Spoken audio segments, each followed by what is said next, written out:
예, 할렐루야. 예, 지난주에는 많은 비가 막 내리더니 이제는 그 비는 물러가고 햇볕이 쨍쨍하면서 이제 무더운 여름이 시작하는 것 같습니다. 어, 노아의 홍수가 끝난 후에 또 햇볕이 쨍쨍 내리치면서 무지개를 주시듯이 7월 우리 옥포영각교회 사랑하는 성도들의 삶 가운데 우리 하나님의 축복이 가득하기를 바라겠습니다. 자, 7월의 주제대로 은혜 받을 만한 때에 은혜 받고 살아가시길 바랍니다. 하반기는 더욱더 은혜 충만한 우리 옥포영광교회가 되기를 주님의 이름으로 축복합니다. 그러기를 원하시죠? 그러면 한 마음으로 이렇게 한번 외칩시다. 은혜를 삼음으로 은혜 충만히 받읍시다. 조금 부족한 것 같으니까 다시 한번 은혜를 삼음으로 은혜 충만히 받읍시다.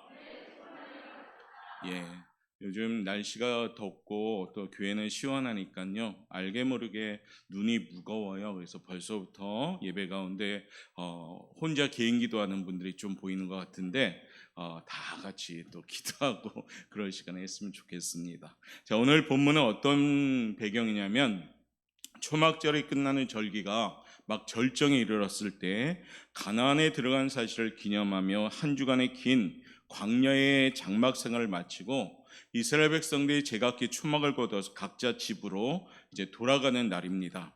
특히 초막절은 광야에서요, 반석으로 흘러나온 물을 기념하기 위해서 제사장이 금 항아리에 실로암 그 연못에 가서 물을 길어다 붓는 의식이 있었습니다. 명절 끝날에라고 오늘 본문을 시작하죠. 그런 의미에서 이 배경을 가지고 시작하는 겁니다. 그때 예수님께서는 군중들이 부르는 노래가 있었습니다. 어떻게 노래를 부르고 있었냐면 기쁨으로 구원의 우물들에서 물을 기르리로다 하면서 백성들이 그 노래를 부르면서 그런 의식을 갖고 있었습니다. 예수님이 그 노래를 들으면서 오늘 출애굽 당시 역사를 생각하면서 서서 크게 오늘 말씀한 내용이 이 말씀입니다.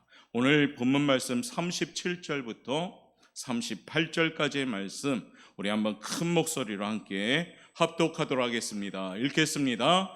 명절 끝난 곧 큰 날에 예수께서 서서 외쳐 이르시되 누구든지 목마르거든 내게로 와서 마시라. 나를 믿는 자는 성경에 이른과 같이 그 배에서 생수의 강이 흘러나오리라 하시니 아멘. 예수님이 그 의식을 가지는 노래 부르는 우리 백성들에게 누구든지 목마르거든 내게로 와서 마시라. 나를 믿는 자는 성경에 이른과 같이 그 배에서 생수의 강이 흘러 넘치리라 라는 말씀을 외치면서 지금 하십니다. 이스라엘 민족이 광야에 있을 때 하나님께서는 그들의 목마름을 위해서 반석에서 생수를 내주셨습니다. 오늘날에도요, 그 반석에서 나오는 생수가 바로 예수님 자신임을 말씀하고 있습니다. 예수님께서는 광야에서 생수와 같은 물을 우리에게 주셨습니다. 광야에서의 물이 단지 육적인 목마름이었다면 오늘 말씀하시는 이 생수는 영적인 목마름입니다. 특별히 육의 목마름은 물 마시면 됩니다. 그런데 영적인 목마름은 그 갈증을 해소하지 않고는 우리가 이 땅에 살아가면서 늘 힘없이 살아갈 수밖에 없습니다. 그래서 7월 한 달은 뭡니까? 은혜 받을 만한 때에 은혜롭게 살아갑시다. 목마를 때에 주님께 구함으로 목을 채워갈 수 있는 은혜의 성도가 됩시다. 이 말씀인 겁니다. 오늘 예수님께서는 영원히 목마르지 않는 생명수를 어떻게 하십니까? 와서 마시라, 와서 마시라 이렇게 말합니다. 우물가의 여인이 구하였던 헛된 것을 구하지 말고 너희들은 어떻게 해요? 하늘 양식을 구하라, 하늘의 물을 구하라, 하늘의 생명수를 구하라 오늘 말씀하시는 겁니다. 이 아침에 우리 옥포영광교회와 성도님들 이 초대에 아멘으로 응답할 수 있는 우리 성도들 되시길 바랍니다. 조금 번거롭고 힘들지만 제가 할렐루야 할 때 아멘으로 힘차게 우리 함께 나갑시다. 할렐루야, 할렐루야. 제가 왜 오늘 이렇게 하냐면 하반기니까 이제 첫 달 시작해야 되니까 힘차게 달려가야 되잖아요. 그렇죠? 그럼 우리 믿는 그리스도인들의 기합은 뭡니까? 아멘입니다. 믿습니다. 하나님 말씀을 믿습니다. 저분의 기도와 공감합니다. 아멘. 예수님의 이름으로 기도합니다. 아멘. 예수의 이름으로 믿습니다. 아멘. 이 아멘에 함성이 들려지는 7월이 되셔야 됩니다. 그럴 때 우리 아멘의 이 응답을 통해서 하반기는 우리 영적인 목마름이 해결되고 은혜의 충만함이 나타날 수 있는 성도가 될 줄 믿습니다. 이 아침에 은혜 받음을 사모하며 목마른 사슴이 시냇물을 찾듯이 내 영혼이 주를 찾기에 갈급합니다 라는 고백과 함께 은혜로 채워갈 수 있는 복된 시간이 되시길 바랍니다. 먼저 이 세상은 어떤 모습일까요? 한번 읽어봅시다. 이 세상은 어떤 모습인가? 읽겠습니다. 시작. 먼저 이 세상은 목마른 사막과 같습니다. 지금 우리가 살고 있는 이 세상은 사막과 같습니다. 서부 시대에 개척할 쪽에 많은 개척자들이요 금강을 찾아와서 열심히 일하다가 마실 물을 찾게 됩니다. 왜냐하면 목이 마르니까요. 그 노동하면서 목이 마르면 얼마나 갈박하겠습니까? 지편성 저쪽에 어른거리는 신기루가 물인 줄 알고 허겁지겁 달려가서 가보아스는 물을 찾지 못하고 끝내는 거기서 죽고 마는 그런 사건들이 많이 생겼습니다. 물은 사막을 여행하는 사람들에겐 절대적으로 생명입니다. 우리나라 같이 어디에서나 물을 구할 수 있는 나라 사람들은 물의 소중함을 잘 모릅니다. 근데 요즘 선교 활동 중에 하나가 뭡니까? 아프리카의 우물을 파는 선교를 합니다. 우리 최강재 목사님이 노년이지만은 그 일을 감당하면서 거기에서 물을 뿜어내시잖아요. 그러니까 아프리카인들은 물이 나오는 걸 보고 너무 기뻐하는 거죠. 우리에게는 흔한 물이 그들에게는 너무나도 귀한 겁니다. 그런데 우리나라도 요사이는 물이 귀해졌습니다. 왜냐하면 아무 데 가서나 막 물을 떠먹을 수 없습니다. 요사이는 물도 사 먹습니다. 이처럼 물이 많이 오염되었기 때문에 우리나라도 이젠 물이 풍성한 나라가 아닙니다. 사막에서 죽느냐 사느냐는 물에 달려 있습니다. 사막에서 물은 절대적입니다. 물이 없어 고생한 이야기가 성경에 나오지요. 그 이야기가 어떤 이야기입니까? 아브라함의 이야기입니다. 아브라함의 조강지처 사라에게 낳은 이삭이 자라서 젖을 뗄 때 아주 큰 잔치를 벌입니다. 어린 이삭을 첩의 소생인 이스마엘이 막 괴롭히고 놀리자 사라가 화가 났습니다. 그러면서 화를 내면서 아브라함에게 강력히 이렇게 요청하죠. 이 여종과 그 아들을 내쫓으라. 이 종의 아들은 내 아들 이삭과 함께 기업을 얻지 못하게 하라 하면서 이스마엘과 하갈을 내쫓으라고 아브라함에게 요청합니다. 아브라함은 고민이 됐습니다. 첩일망정 그의 아내고 또한 그녀가 낳은 이스마엘도 자기 아들인데 이스마엘마저 내쫓아야 하니까 여간 당혹스러웠습니다. 이때 하나님이 음성을 들려주지요. 그러면서 근심한 아브라함에게 그냥 내쫓으라라고 명령을 내립니다. 아브라함은 떡과 물 한 가죽 부대를 주어서 내쫓게 됩니다. 물이 다 떨어진 뒤 하갈은 목 놓아 주님께 울면서 기도하게 되죠. 주님, 우리가 죽게 되었습니다 라고요. 이스마엘을 나무 아래 두고 통곡합니다. 목말라 죽었기에 울고 또 울게 됩니다. 이때 하나님의 사자가 나타납니다. 하갈아, 무슨 일이냐? 두려워하지 말라. 하나님이 저기 있는 아이의 소리를 들으셨으니 일어나 아이를 일으켜 내 손을 붙들라. 그가 큰 민족을 이루게 하리라 말씀하시면서 눈을 들어보니까요, 샘물이 하나 준비되어 있었습니다. 사랑하는 성도 여러분, 어쩌면 지금 우리의 모습이 어떤 모습일까요? 우리가 사는 세상은 주인집에서 쫓겨난 하갈과 이스마엘의 모습이 어쩌면 우리의 모습일 수도 있습니다. 목말라 하고 있다는 거죠. 그들처럼 우리도 물이 없어 통곡하고 있다는 겁니다. 다른 것은 실제로 마실 물이 없는 것이 아니라 우리에게는 영적 물이 지금 필요하다는 겁니다.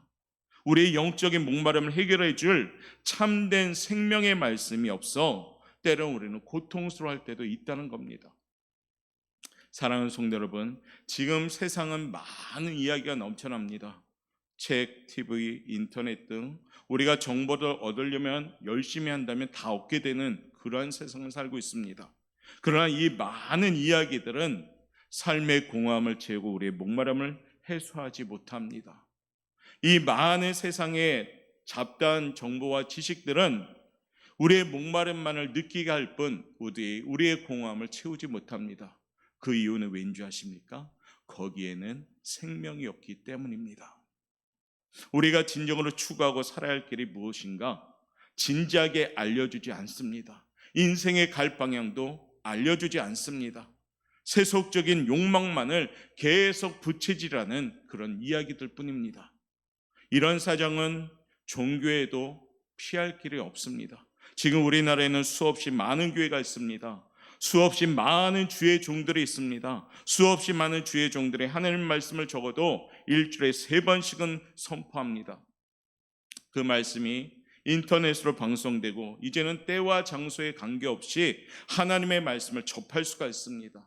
또 돈을 좀 내면 핸드폰 문자로 매일 성경 구절을 공급해 줍니다. 또한 몇천 원만 내면 유명한 설교자의 내용을 다운받아서 인터넷으로 들을 수도 있고 능히 우리 삶의 어느 환경에 있든지 다 접할 수가 있습니다. 버스나 지하철을 타면 성경 구절 하나쯤은 늘 써 있습니다. 거리를 걷다 보면 때로는 하나님의 말씀이 적힌 전도지가 한 장 정도는 나뒹구는 것을 볼 수가 있습니다. 수없이 많은 형태로 성경은 번역됐고 또한 성경책도 굉장히 아름답게 또한 굉장히 예쁘게 만들어져 있다 보니까 많은 성도들이 지갑을 열어서 그 성경책을 삽니다. 그러다 보니까 베스트셀러가 여전히 1위는 성경입니다. 큐티와 성경 공부 교재도 넘쳐납니다. 하나님의 말씀이 이렇게 정신을 차릴 수 없이 많이 넘치다 보니까요, 수없이 많은 성도들이 고민합니다. 어떤 교회를 가야 되나? 어떤 말씀을 들어야 되나? 어떤 목회자를 만나야 되나? 고민을 하고 있습니다. 하나님의 말씀이 넘치고 넘치다 보니까 여기저기서 이것이 진짜 복음이다, 이것이 진짜 목사다, 이것이 진짜 교회라 주장하면서 무엇을 선택해야 될지 몰라 고통스러워하고 있습니다. 진짜 찾기 경쟁에 우리가 경쟁을 벌일 정도로 하나님의 말씀이 우리 삶에 넘치고 있습니다. 하나님이 가까워져 이 땅에 하나님의 나라를 그럼 닮아가야 되는데 막 말씀이 막 넘쳐나는데 그러면 하나님 나라를 닮아가야 되고 예수님을 닮아가야 되는데 우리는 어떻습니까? 그렇지 못합니다. 초대교회는 하나님의 말씀이 흔하지 않았습니다. 그렇지만은 초대교회는 복음의 역사가 폭발적이었습니다. 그러나 지금의 세상은 하나님의 말씀이 넘쳐납니다. 성경책도 가정에서 각 가정에서 막 뒹굴어 다닙니다. 우리 교회에도 이쪽 저쪽에서 성경책이 막 난무합니다. 말씀이 넘쳐납니다. 복음의 역사는 근데 주춤거리고 있습니다. 지금은 하나님의 말씀이 풍성해질 대로 풍성해졌고 도리어 하나님 말씀이 귀해야 되는데 귀한지를 모릅니다. 너무 쉽게 접하다 보니까 이 말씀의 권위가 떨어집니다. 너무 쉽게 접하다 보니까 말씀을 가볍게 여깁니다. 너무 풍성하다 보니까 그런 결과가 나옵니다. 마치 사막과 같은 삶을 살고 있는 겁니다. 우리는 다시금 하나님의 말씀을 소중히 알 수 있는 그런 삶으로 돌아가셔야 됩니다. 전도에 적혀져 사람들의 발에 무참히 짓밟히는 하나님의 말씀을 소중히 여기셔야 됩니다. 저는 말씀을 준비하면서 이 문장에 굉장히 도전받았습니다. 사람들이 무심코 짓밟고 지나가는 그 한마디 말씀을 지키기 위해서, 그 한마디 말씀을 지키기 위해서 우리 믿음의 선진들은 자신의 목숨을 걸었다는 겁니다. 사랑하는 성도 여러분, 우리가 지금 마음껏 성경을 보고 우리가 말씀을 한 구절 한 구절 읽을 수 있는 까닭은 그 한 구절 구절을 지키기 위해서 우리의 믿음의 선진들이 피를 뿌린 대가인 줄 믿습니다. 이 사실을 우리가 꼭 기억하자는 겁니다. 이 사실을 잊어버릴 땐 우리의 삶은 사막과 같이 되는 겁니다. 하반기 척박한 사막 같은 우리들의 삶은 은혜를 받는 삶이 돼야 됩니다. 상반기 때 오겨 바쁘고 분주하다 보니까 귀가 닫혀져 있고 입술이 닫혀져 있고 마음이 닫혀져 있었다면, 사느라 정신없다 보니까 하나님이란 그 이름을 만홀히 여겼다면, 하나님의 이름을 장신구로 여겼다면 다시 돌아오셔야 됩니다. 하반기 때에는 정말 말씀 붙잡고 살아가는 사람들 되셔야 됩니다. 풍성한 말씀의 환경에서 오히려 말씀이 없는 빈약한 성도들 되지 맙시다. 말씀은 차고 넘치는데 빈약한 우리의 은혜의 모습 되지 맙시다. 다시금 말씀이 나의 등불이 되고, 다시금 말씀이 나의 생명의 양식이 되고, 다시금 말씀이 예리한 성령의 검이 되어서 악한 사탄마귀가 틈탈지라도 능히 이길 수 있는 믿음의 성도들 되시길 바랍니다.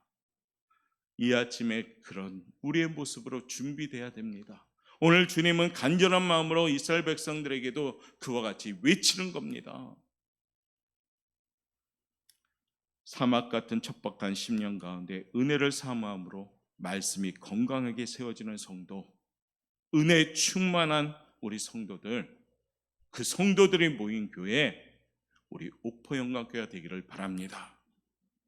말씀이 잘 심어져서 하반기 때에는요, 은혜로 열매 맺기를 바랍니다. 은혜로 열매 맺으면 얼마나 신바람 날까요? 신앙생활에 열매 맺는 성도들은 얼마나 신날까요? 그 기쁨을 누릴 수 있는 성도들 되시길 바랍니다. 그게 뭡니까? 은혜 받을 만한 때에 은혜 받고 살아갈 수 있는 성도가 되시길 바랍니다. 은혜의 목마름을 해결하기 위해서는 그럼 우리 주님이 말씀하신 대로 두 번째 어떻게 해야 될까요? 우리 한번 읽어봅시다. 시작. 은혜의 목마름을 해결하기 위해서는 모든 사람은 예수께 나와야 합니다. 조차합시다. 예수님께 나옵시다. 예수님께 나오는 게 해결 방법이에요.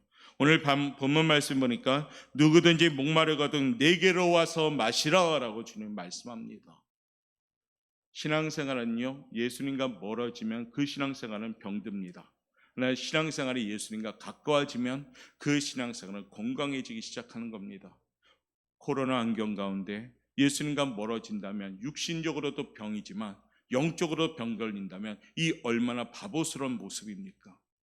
우리는 치료하시는 여호와 라파의 하나님이 나의 하나님인 줄 믿습니다. 그러면 어떻게 해요? 이 어려운 시기에 더욱더 주님께 더 가까이 애쓰면서 나가셔야 되는 겁니다. 누구든지 예수께 와서 예수를 영접하면 각자의 마음에 새로운 물이 흘러갑니다. 그리고 소유하게 됩니다. 각자에게 힘과 능력을 주시는 성령을 주시겠다라고 오늘 말씀하는 겁니다. 베드로는 가이사랴 빌립보에게 이렇게 고백하죠. 주는 그리스도시요 살아계신 하나님의 아들이십니다라고 고백했던 멋진 지도였습니다. 그런데 예수님이 순환을 내가 앞으로 당할 거라 했을 때 베드로는 그 고백을 했던 수제자임에도 불구하고 주님 안 됩니다라고 막았죠. 그때 베드로가 들었던 책망이 뭡니까? 이 사탄아 물러가라라고 주님은 말했습니다. 뿐만 아니라 예수가 구원의 역사를 위해 십자가에 죽기 위해서 재판을 받을 때 베드로는 예수님을 모른다라고 3번이나 부인했습니다. 그러나 예수님이 부활 승천 후에 마가의 다락방에서 이 베드로는 성령을 받게 됩니다. 생수를 얻게 됩니다. 목마름을 채웁니다. 그러자 그가 변화되지요. 강하고 담대하게 그 누구도 무서워하지 않고 복음을 전하는 유명한 또한 위대한 사명자가 됩니다. 베드로는 유대 최고인 사내들이란 서리빨 같은 그 회의에서도 전혀 주눅들지 않고 로마 권력도 두려워하지 않는 사람이 됩니다. 담대한 믿음을 당할 수 있는 사람이 이 땅에서는 없었다는 겁니다. 성령의 은혜를 받은 후 베드로는 강하고 담대했습니다. 성령의 은혜가 우리에게 임해야 될 이유가 여기 있습니다. 7월 왜 은혜를 받아야 되느냐? 담대하기 위해서입니다. 성령의 은혜가 임하야 우리 또한 강하고 담대해질 수가 있는 겁니다. 하반기 우리 교회 성도님들이 성령의 은혜를 통해서 생수의 강이 넘치시는 성도가 되기를 바랍니다. 우리 그리스도인의 심령은 물된 동산과 같다라고 표현합니다. 시편에서는 우리를 향하여 뭐라 표현합니까? 시냇가에 심은 나무다라고 표현합니다.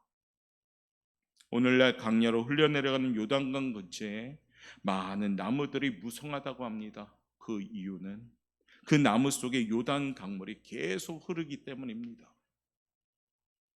상반기 때 우리의 영적인 메마름이 있었다면 하반기 때는 영적인 풍성함이 있길 바랍니다. 은혜의 강물이 계속 흘러가야 되는 겁니다. 성령의 충만함이 계속해서 우리의 심령에 흘러가야 되는 겁니다. 이 아침에 믿는 사람, 성령의 은혜가 있는 사람은 이런 생명력 있는 요단강이 흐르게 되는 겁니다. 믿는 사람의 생활에는 생명력이 있는 줄 믿습니다. 믿는 사람들에게는 아름다운 꽃과 열매를 피어나올 수 있는 능력이 있는 줄 믿습니다. 믿음의 사람들은 세상이 감당하지 못하는 사람입니다. 여러분 한 분 한 분은 세상이 감당하지 못하는 멋진 사람이 돼야 되는 겁니다. 그게 뭡니까? 은혜 받은 사람.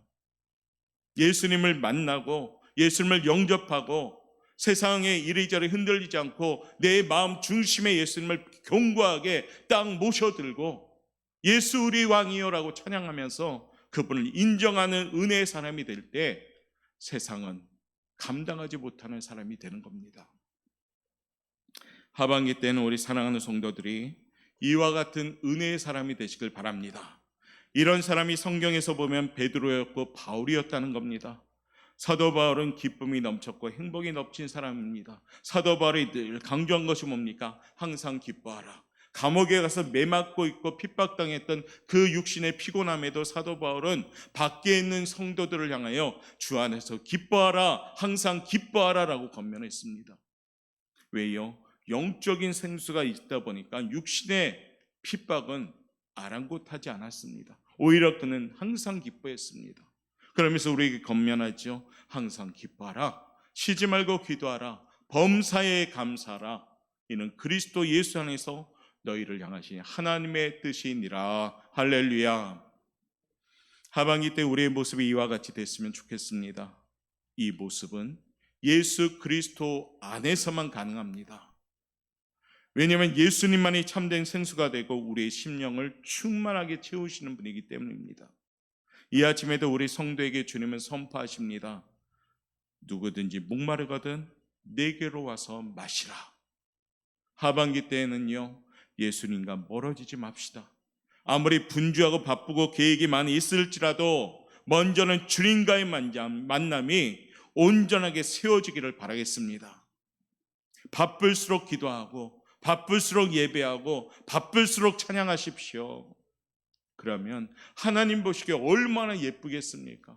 하나님 보시기에 얼마나 마음에 흡족하시겠습니까? 그러면 당연히 하나님은 축복의 문을 열어주기 시작하는 겁니다.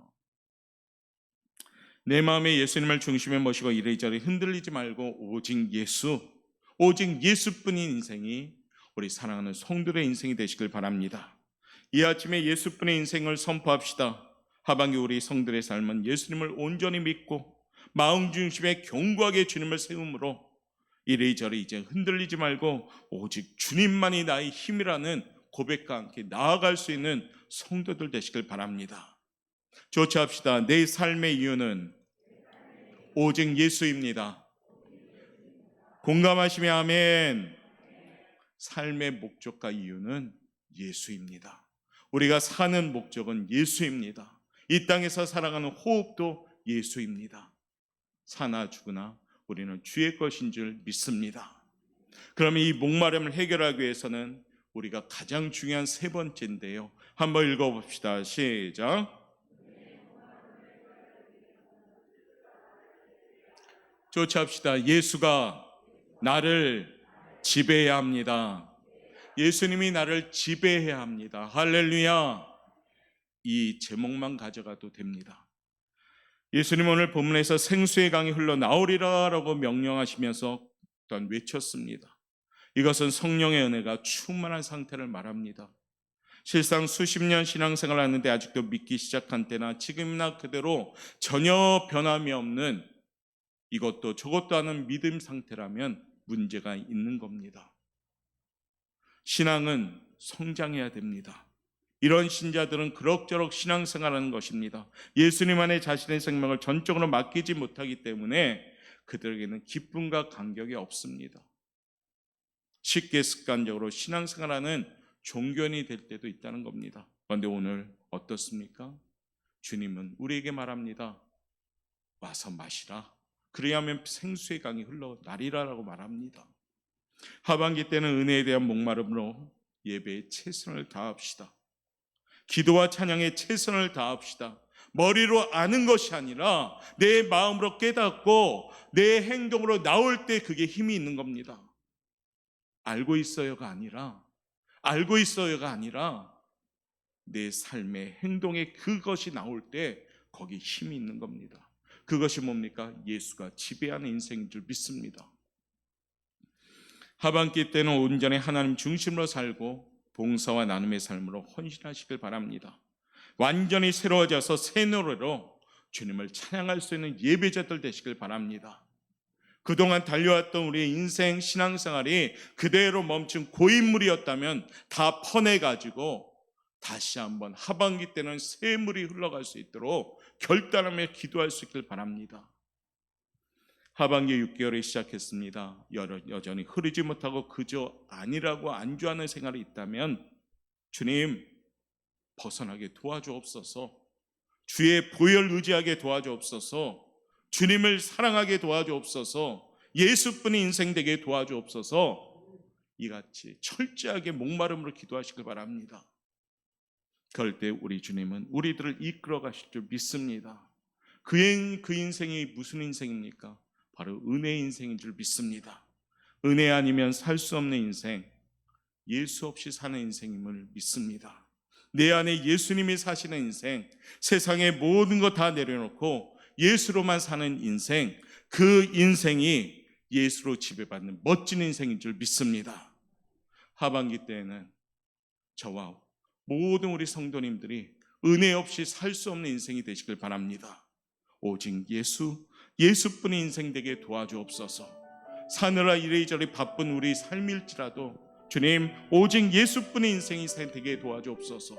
은혜 없이 살 수 없습니다. 우리 그와 같은 찬양으로 먼저 고백하면서 오늘 우리 말씀을 정리하고자 합니다.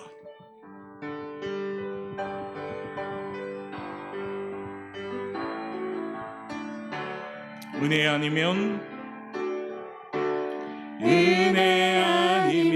살아갈 수가 없네. 도움마저도 다 주의 것이니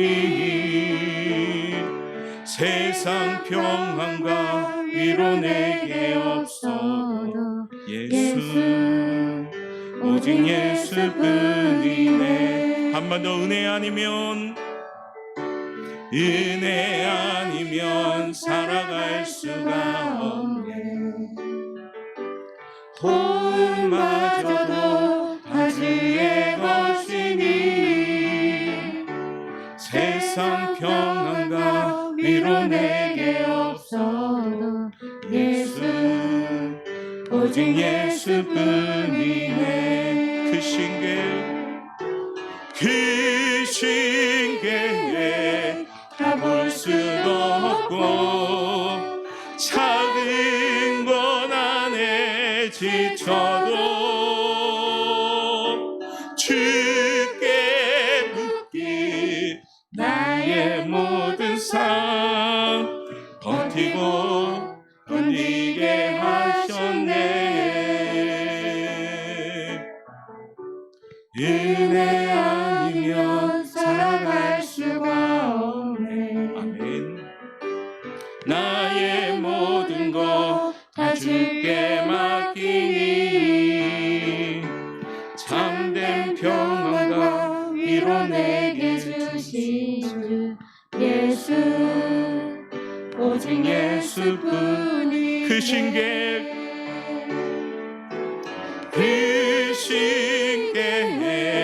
다 볼 수도 없고 작은 고난에도 주님께 묶여진 삶이 되어야 됩니다. 주께 묶인 나의 모든 버티고 견디게 하셨네. 은혜 아니면 살아갈 수가 없네. 주님 나의 모든 것 다 주께 맡기니 참된 평안과 위로 내게 주신 주 예수 오직 예수뿐이네. 사랑하는 성도 여러분, 우리는 예수뿐입니다. 예수 말고 다른 게 없어야 됩니다. 이 땅에 성공하는 목적도 예수뿐입니다. 살아서는 순간순간도 예수뿐입니다. 어렵습니다. 현실을 보면 무겁습니다. 답답합니다. 주여 벗어나게 도와주옵소서. 세상의 수단을 쫓아가면 넘어집니다. 그런데 예수님께 돌아오셔야 됩니다. 누구든지 목마르거든 내게로 와서 마시라. 예수님께 오셔야 됩니다.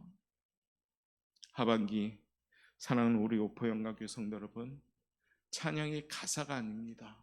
내 삶의 목적이 되셔야 됩니다. 오직 예수뿐입니다. 이상주 장로님을 장례식을 하시면서 우리 장로님을 천국으로 보내셨잖아요. 우리는 그렇죠? 이 땅의 삶은 그냥 나그네 인생이구나. 다시 느꼈습니다. 다시 깨달았습니다. 우리가 열심히 사는 건 맞습니다. 그러나 목적은 하늘에 두셔야 됩니다. 이게 뒤죽박죽 인생 되면 안 됩니다. 우선순위가 바뀌면 안 됩니다. 하반기 때는 먼저는 예수님, 먼저는 하나님, 먼저는 그의 나라, 의를 구하는 인생 되셔야 됩니다.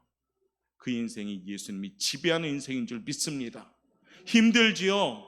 우선순위 지키기 힘듭니다. 그러나 나를 쳐서 복종하고 애쓰셔야 됩니다. 그래야지 축복의 문이 열리죠. 그래야지 축복 받게 되는 겁니다. 하나님 아시죠가 아니라 하나님께 무릎 꿇고 예배하고 하나님을 가까이 할 때 은혜 없이 살 수 없는 우리 인생인데, 예수 없이 살 수 없는 인생인데 자꾸 멀어지지 마시고 하나님을 가까이 하고 내 안에 있는 예수님을 흔들지 마시고 딱 중심 가지고 우리가 주님께 나아가시길 바랍니다. 그러면 우리의 삶은 하나님이 책임져 주시는 삶이 될 줄 믿습니다. 내가 책임지려면 얼마나 힘듭니까? 내가 움켜쥐면서 하려면 얼마나 무겁습니까? 움켜진 손 다 펼치고 주님께 맡기는 인생 됩시다. 그러면 은혜의 인생이 될 줄 믿습니다. 사랑하는 옥포영가교회 성도 여러분, 잘 살기를 바랍니다. 행복하게 살기를 바랍니다.